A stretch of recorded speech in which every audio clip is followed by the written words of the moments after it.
gül boyun olgim keladi, olgim keladi.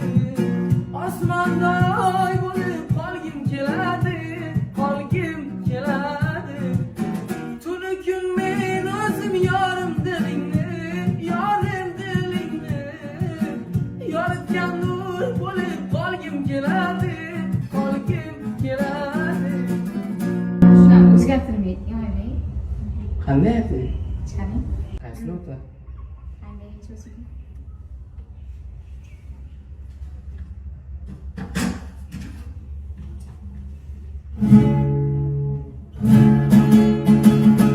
Dağdaki gül boyun olgim keladi, olgim keladi.